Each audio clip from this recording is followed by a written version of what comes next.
ኢትዮጵያዊው የሰብአዊ መብት ተሟጋች ጋዜጠኛ በኬንያ ሞቶ ተገኘ። ጋዜጠኛው ብልሹ አሰራርን በመቃወምና ሰብአዊነት ላይ በትኩረት ይሰራ እንደነበር ተነግሯል። በትግራይ ጭላ ወረዳ የጤና ባለሙያዋ በቡድን ተደፈረች። ባለሙያዋ በአሰቃቂ ሁኔታ በተደጋጋሚ ከመደፈሯን በተጨማሪ የግድያ ሙከራ ተደርጎባታል ተብሏል። በዋሽንግተን ሂልተን ሆቴል በነበረው የጋዜጠኞች የራት ግብዣ የተፈጠረውን ተኩስና አመጽ የተለያዩ አራት መሪዎች ድርጊቱን ማውገዛቸው ተነገረ። የካናዳ፣ እንግሊዝ፣ ሜክሲኮና የሌሎች አገራት መሪዎች በየትኛው መልኩ አመጽ አይደገፍም በማለት ፕሬዝዳንት ትራምፕና ባለቤታቸው ደህና በመሆናቸው መደሰታቸውን ተነግረዋል። የቀድሞ የሩሲያ መከላከያ አዛዥ በፑቲን ላይ ጠንከር ያለ ትችት ሰነዘሩ። አዛዡ በፑቲን ወጥረው እንዲዋጉ አዘዋል ተብሏል።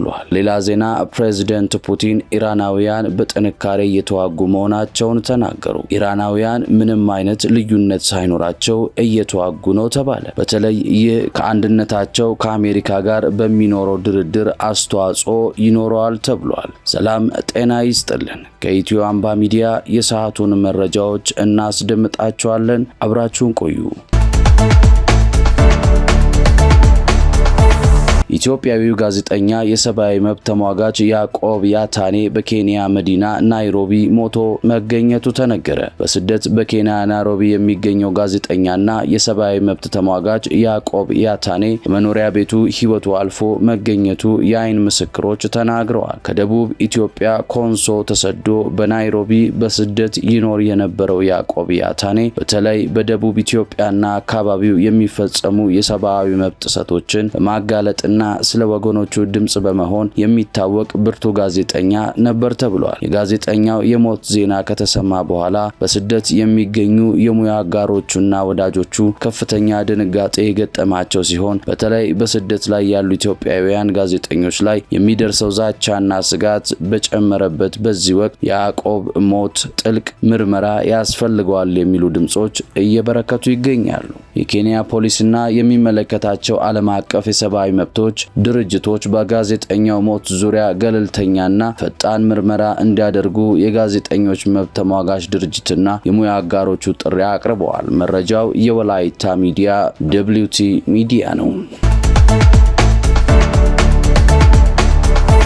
በጭላ ወረዳ በሴት የጤና ባለሙያ ላይ ጾታዊ ጥቃትና የግድያ ሙከራ መፈጸሙ ተሰማ። በትግራይ ክልል ማዕከላዊ ዞን ጭላ ወረዳ በሚገኘው አይስመ ጤና ጣቢያ ውስጥ በምትሰራ ወጣት የጤና ባለሙያ ላይ እጅግ ዘግናኝ የጾታዊ ጥቃትና የግድያ ሙከራ መፈጸሙን የትግራይ ጤና ባለሙያዎች ማህበር በከፍተኛ ቁጣና ሐዘን አስታውቋል። ጥቃቱ የተፈጸመው ሚያዝያ 16 ቀን 2018 ዓ.ም ምሽት ሲሆን ባለሙያዋ የትራኮማ በሽታ መከላከያ ዘመቻ ስራዋን አጠናቃ ወደ መኖሪያ ቤቷ በገባችበት ወቅት ከሌሊቱ 5 ሰዓት ተኩል እስከ 7 ሰዓት ባለው ጊዜ ውስጥ የቤቷን በር በብረት ሰብረው የገቡ የወጣቶች ቡድን ጥቃቱን ፈጽመውባታል። ቡድኑ በወጣት ባለሙያዋ ላይ ተደጋጋሚ የጾታ ጥቃት ከመፈጸሙም በላይ የግድያ ሙከራ አድርገውባታል ተብሏል። ይህ ተመሳሳይ ጥቃት ባለፈው ዓመትም በዚሁ ወረዳና በዚሁ ጤና ጣቢያ ላይ መፈጸሙ ተገልጿል።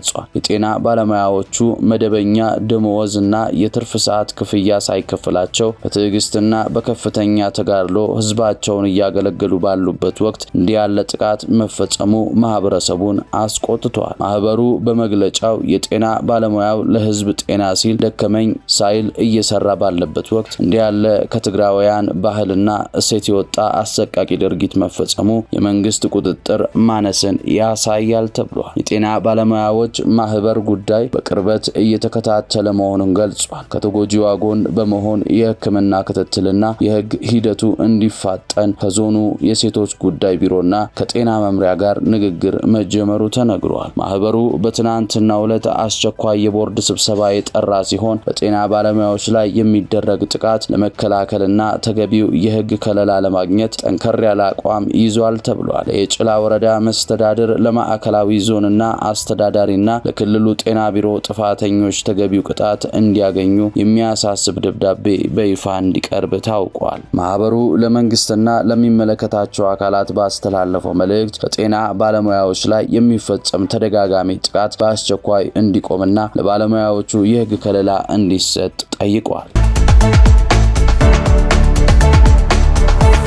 ተቆጣሽኝ በሚል ምክንያት አክስቱን የገደለው ግለሰብ የሞት ቅጣት ውሳኔ ተላለፈበት። በለሚኩራ ክፍለ ከተማ ወረዳ 6 ክልል ልዩ ቦታ ኢካሳይት ብሎ 75 የቤት ቁጥር 59 ውስጥ መስከረም 27 ቀን 2017 ዓ.ም ከምሽቱ 4 ሰዓት ነው ወንጀሉ የተፈጸመው። በአካባቢው ላይ የሟች ማንነት የማይታወቅና የተወሰነ የሰው ቅሪት አካል በመገኘቱ ከአካባቢው ነዋሪዎች ለፖሊስ ጥቆማ ይደርሳል። ፖሊስም የደረሰውን ጥቆማ መነሻ በማድረግ የሟችን ማንነት ለመለየትና የወንጀል ፈጻሚውን ማንነት ለመለየት በተደረገው ጥረት በሰዓታት ውስጥ ሟችን መለየትና በወንጀሉ የተጠረጠረው ግለሰብ በቁጥጥር ስር ሊያውል መቻሉ የአዲስ አበባ ፖሊስ ጠቅላይ መምሪያ የወንጀልና ትራፊክ አደጋ ምርምር ምክትል ጠቅላይ መምሪያ ገልጿል። ፖሊስ በተከሳሽ ሻምበል ሙሉጌታ ላይ በተደረገ ምርመራ ሟች ወርቅነሽ ኃይሌ የተባለችው የ36 ዓመት ጎልማሳ ስትሆን በጉምሩክ አስተላላፊነት የሥራ መስክ ላይ እየሰራች የነበረች ስትሆን በተገለጸው አካባቢ መኖር ከጀመረች 4 ወራት አስቆጥራለች። ሐምሌ 20 ቀን 2016 ዓ.ም የወንድሟ ልጅ የሆነውን ተከሳሽ ሻምበል ሙሉጌታ እሷ ጋር ተቀምጦ የቀን ስራ ለመስራት ከክፍለ ሀገር መምጣቱንና አብረው መኖር መጀመራቸውን ከአዲስ አበባ ፖሊስ ጠቅላይ መምሪያ የሰው መግደል ወንጀል ምርመራ መምሪያም ለማወቅ ተችሏል። መስከረም 27 ቀን 2017 ዓ.ም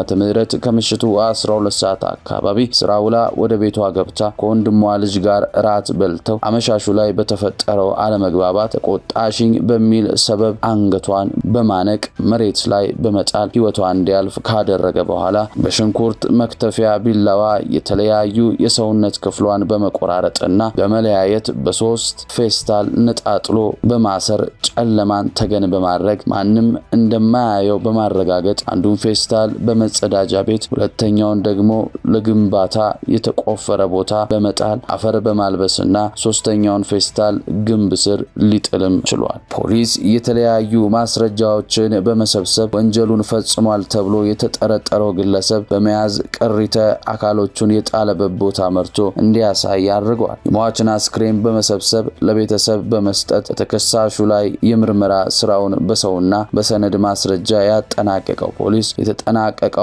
የምርመራ መዝገብ ለአቃቤ ሕግ በማቅረብ ክስ በማስመስረት የፌዴራል ከፍተኛ ፍርድ ቤት ልደታ ምድብ 2ኛ ወንጀል ችሎት ተከሳሽ ሻምበል ሙሉጌታ ጥፋተኛ ሆኖ በመገኘቱ የሞት ፍርድ ውሳኔ ወስኖበታል። ዋሽንግተን ዲሲ በሚገኝ ሂልተን ሆቴል በነበረው የእራት ግብዣ ፕሬዝዳንት ትራምፕ ላይ የተፈጸመውን የጥቃት ሙከራ ተከትሎ የዓለም መሪዎች አስተያየት እየሰጡ ነው። ቅዳሜ ምሽት በዋሽንግተን ዲሲ በሚገኘው ሂልተን ሆቴል በነበረ የእራት ግብዣ ላይ አንድ ታጣቂ ጥቃት ለመፈጸም መሞከሩ ይታወሳል። እዚህ ግብዣ ላይ ፕሬዝዳንት ትራምፕ ባለቤታቸውን ጨምሮ የአሜሪካ መንግስት የካቢኔ አባላትና በርካታ ጋዜጠኞች የነበሩ ሲሆን በአንዳቸውም ላይ ምንም ጉዳት ሳይደርስ ጥቃቱ መክሸፉ ተገንዝቧል። ይህንን ክስተት በተመለከተ የተለያዩ የዓለማችን መሪዎች አስተያየት ሰጥተዋል። ከእነዚህም መካከል ከአሜሪካ ጋር በታሪክ የተነሳ ውጥረት ውስጥ የገቡት የካናዳው ጠቅላይ ሚኒስትር ማርክ ካርኒ አንዱ ናቸው። ጠቅላይ ሚኒስትር በኤክስ ገጻቸው በምሽቱ የዋይት ሃውስ ዘጋቢዎች የራት ግብዣ ላይ ከተፈጸመው ተኩስ በኋላ ፕሬዝዳንቱ ቀዳማዊት እመቤቷና ሁሉም እንግዶች ደህና መሆናቸውን በመስማቴ እፎይታ ተሰምቶኛል።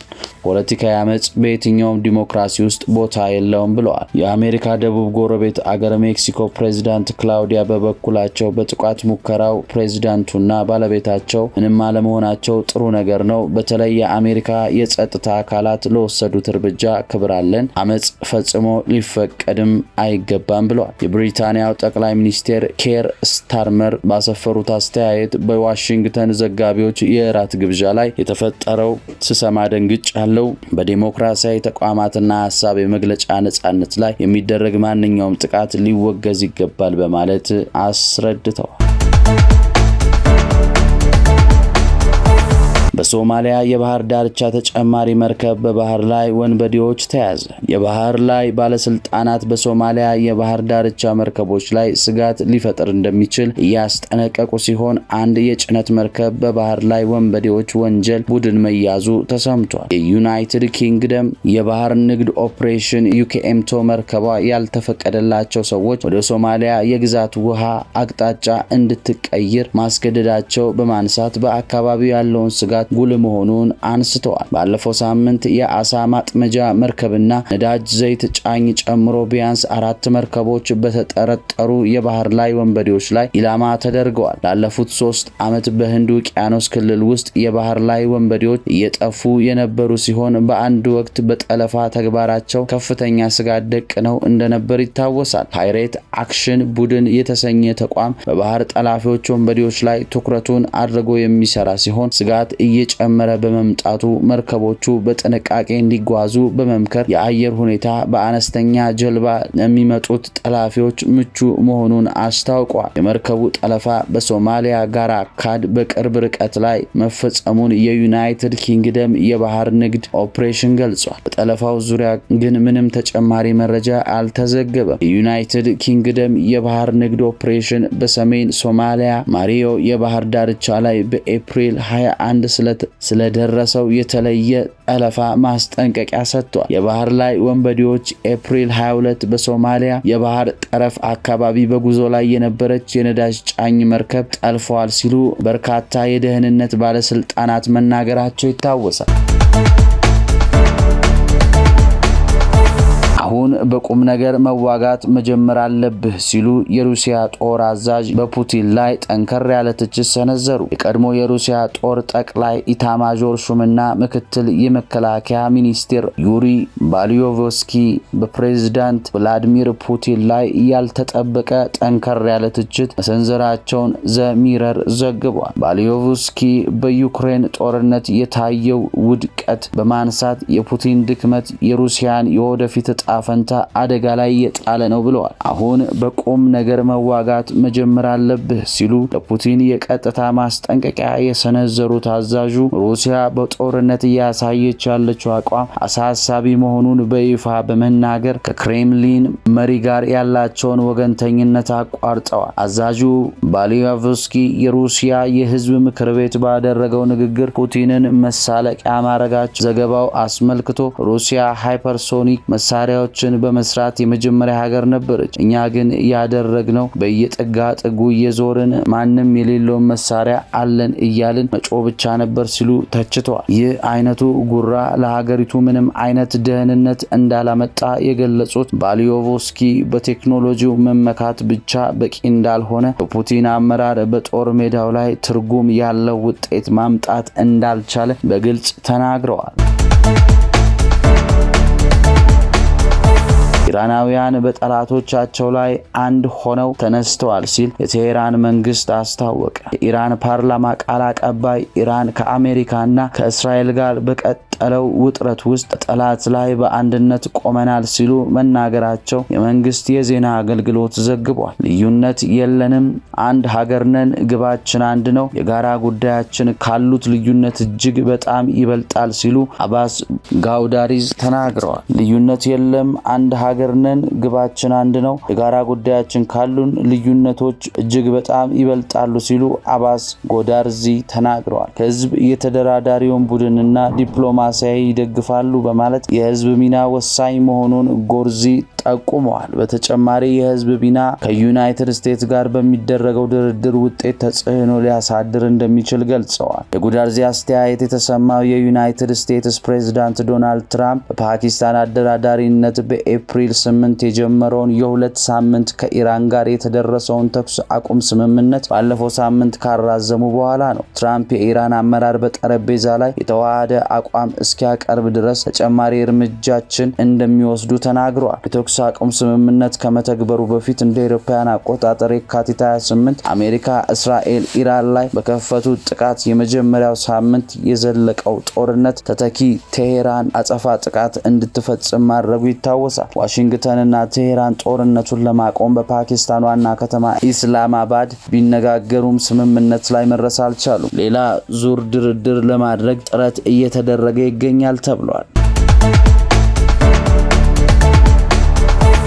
የኢራን ህዝብ ሉዓላዊነት በድፍረትና በጀግንነት እየተፋለመ ነው አሉ የሩሲያ ፕሬዝዳንት ፑቲን። ፕሬዝዳንት ቭላዲሚር ፑቲን ከኢራን የውጭ ጉዳይ ሚኒስትር አባስ አርጋቺ ጋር በሴንት ፒተርስበርግ ተገናኝተው ተወያይተዋል። ውይይቱ የተነሱ ዋና ዋና ነጥቦች ፑቲን ከኢራን የሉዓላዊ መሪ መልእክት እንደደረሳቸው ገልጸዋል። ሩሲያ የኢራን ህዝብ ይህንን የፈተና ወቅት እንደሚወጣና ሰላም እንደሚመጣ ተስፋ ታደርጋለች ሲሉ ፕሬዝዳንቱ አጽንኦት ሰጥተዋል። ሩሲያ ለኢራን ለሌሎች የቀጠናው ሀገራት ጥቅም ሲባል በመካከለኛው ምስራቅ በተቻለ ፍጥነት ሰላም እንዲመጣ የሚቻላትን ሁሉ እንደምታደርግ ቭላዲሚር ፑቲን ገልጸዋል። ፑቲን ለሉዓላዊ መሪ ሞጅታባ ካሜኒ ጤና መልካም ምኞታቸውን አስተላልፈዋል። የኢራን ህዝብ ባሳየው ቆራጥነት የአሜሪካን የወረራ ጥቃት መቋቋም መቻሉንና ለወደፊት እንደሚጸና አርጋቺ ተናግረዋል። የኢራኑ የሉዓላዊ መሪ ሞጅታባ ካሜኒ እና ፕሬዝዳንት መስዑድ ፔዜሽኪያ ለፑቲን መልካም ምኞታቸውን አስተላልፈዋል ሲሉ ስፑትኒክ ዘግቧል። በሌላ መረጃ እንመለሳለን። አብራችሁን ስለቆያችሁ እናመሰግናለን።